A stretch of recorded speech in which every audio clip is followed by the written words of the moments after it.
അപ്പോൾ Asia cup ക്രിക്കറ്റിൻ്റെ ചരിത്രത്തിലാദ്യമായി India Pakistan final വരുന്നു. 41 വർഷമായി ഏഷ്യ കപ്പിൻ്റെ ചരിത്രത്തിൽ ഇതുവരെയായിട്ടും ഇന്ത്യയും പാകിസ്ഥാനും ഫൈനൽ കളിച്ചിട്ടില്ല. അപ്പോൾ ആ ഫൈനലിന്, ആ ചരിത്ര മുഹൂർത്തത്തിന് വേദിയാകാൻ പോകുന്നത് ദുബായ് ഇൻ്റർനാഷണൽ സ്റ്റേഡിയമാണ്. അപ്പോൾ ഈ വർഷത്തെ ഏഷ്യ കപ്പിൻ്റെ കലാശപ്പോരിൽ ഇന്ത്യ പാകിസ്ഥാനെ നേരിടുന്നു. ചരിത്രത്തിലാദ്യമായിട്ടുള്ള ഏഷ്യ കപ്പിൻ്റെ India Pakistan final. India Pakistan ഫൈനലുകൾ എടുക്കുകയാണെങ്കിൽ ഇന്ത്യക്ക് അത്രയ്ക്കൊരു ഗുമ്മുള്ളതല്ല. എന്നിരുന്നാൽ പോലും ഗുമ്മുള്ളത് ഉണ്ടായിട്ടുണ്ട്. 2007 ഫൈനൽ, എൻ്റെ ഓർമ്മ വെച്ചിട്ടുള്ള ഇന്ത്യ പാകിസ്ഥാൻ ഫൈനൽ എന്നൊക്കെ പറയുമ്പോൾ എൻ്റെ ഓർമ്മ വെച്ചിട്ടുള്ള മുമ്പ് ഉണ്ടായിട്ടുണ്ടാവും.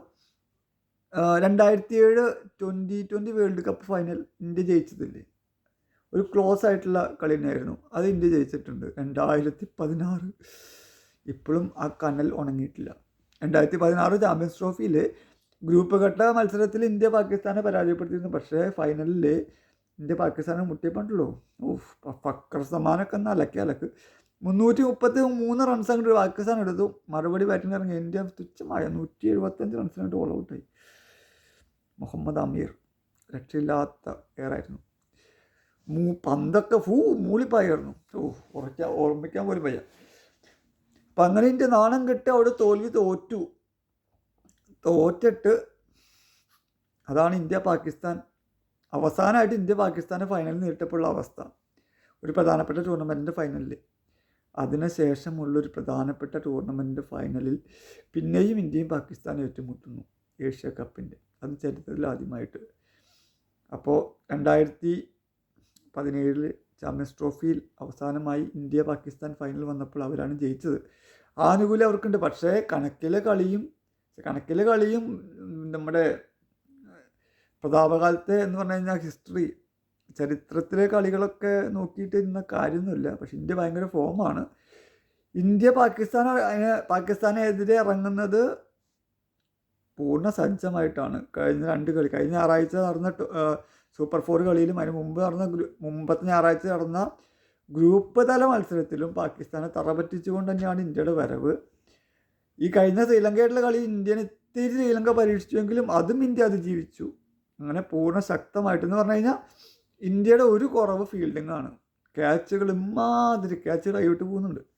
അത് ഒഴിച്ച് കഴിഞ്ഞ് കഴിഞ്ഞാൽ ബാറ്റിങ്ങും പിന്നെ ഫീൽഡിങ് ഇതൊക്കെയാണല്ലോ, ക്യാച്ചുകളിലൊക്കെയാണല്ലോ. ബാറ്റിങ്ങും ബോളിങ്ങും ഓൾറൗണ്ടർമാരിലും ഒക്കെ മികച്ചത് ഇന്ത്യ തന്നെയാണ്. പാകിസ്ഥാൻ ഇന്ത്യയും കൂടെ കമ്പയർ ചെയ്യുമ്പോൾ ഇന്ത്യ തന്നെയാണ് ടോപ്പ്.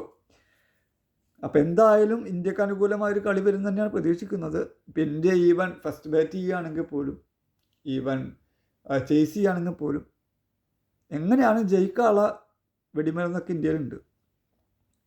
ഇനി വേറൊരു കാര്യം, അഭിഷേക് ശർമ്മ ഇതുവരെയുള്ള എല്ലാ കളികളിലും ഒരു മിനിമം 30+ റൺസ് എടുത്തിട്ടുണ്ട്.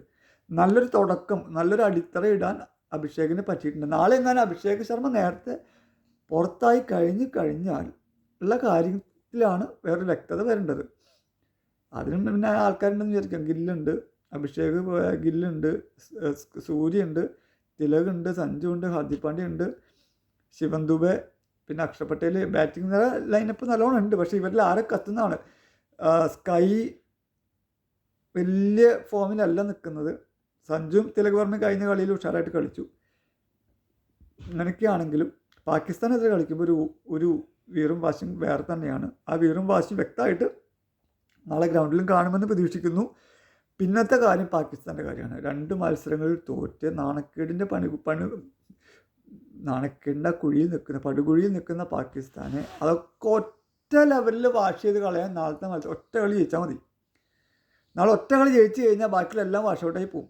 അത് കാരണം കൊണ്ട് അതിനും വേണ്ടിയിട്ടാവും പാകിസ്ഥാൻ ഇറങ്ങുന്നുണ്ടാവും. എന്തായാലും തീപ്പാറുന്നൊരു പോരാട്ടം നമുക്ക് പ്രതീക്ഷിക്കാം. നമ്മുടെ ബോളിംഗ് ഡിപ്പാർട്ട്മെൻറ്റിൽ നമുക്ക് പ്രതീക്ഷ കൂടുതൽ നൽകുന്നത് കുൽദീപ്, അക്ഷർ പട്ടേൽ, വരുൺ ചക്രവർത്തി, ഈ സ്പിൻ ത്രയത്തിലാണ് പ്രതീക്ഷ വയ്ക്കുന്നത്. അവരുടെ പാകിസ്ഥാൻ്റെ കമ്പാരിറ്റീവ്ലി ഫക്കർ സമാനും കുറച്ച് മാറ്റി നിർത്തി കഴിഞ്ഞാൽ ബാക്കി എല്ലാവരും കമ്പാരിറ്റീവ്ലി പുതിയ ആൾക്കാരാണ്. അവർക്ക് ഈ സ്പിന്നർമാരേനെ, പ്രത്യേകിച്ച് വരുൺ ചക്രവർത്തി, കുൽദീപും മിസ്റ്ററി സ്പിന്നേഴ്സിൽ വരുന്ന ടീംസാണ്. അത് കാരണം കൊണ്ട് അവരുടെ കുത്തിത്തീര പന്തുകൾ എങ്ങോട്ടാണ് തിരിയണമെന്ന് ഇവർക്കൊരു പിടുത്തം കിട്ടുന്നില്ല. അപ്പോൾ ഈ 3 സ്പിന്നർമാരെ നേരിടാൻ അവർക്ക് കുറച്ച് ബുദ്ധിമുട്ടായിരിക്കും. അവിടെ തന്നെയാണ് നമ്മുടെ കാര്യമായിട്ടുള്ള പ്രതീക്ഷയും. ബുംറ തുടക്കത്തിൽ ബുംറ ഈ പരമ്പര നോക്കുമ്പോൾ ബുംറ മറ്റുള്ള പരമ്പരയൊക്കെ ഒന്ന് ഡിമ്മാണെങ്കിൽ പോലും പേര് ബുംറ എന്നാണ്, അത് മറക്കരുത്. എപ്പോൾ വേണം തിരിച്ചു വരാം. അപ്പം അങ്ങനെയൊക്കെ നല്ലൊരു ശക്തമേറിയ മത്സരം തന്നെ നമുക്ക് ദുബായ് ഇൻ്റർനാഷണൽ സ്റ്റേഡിയത്തിൽ നാളെ നടക്കുമെന്ന് പ്രതീക്ഷിക്കാം. ഇന്ത്യക്ക് വിജയാശംസകൾ നേർന്നുകൊണ്ട് നിർത്തുന്നു.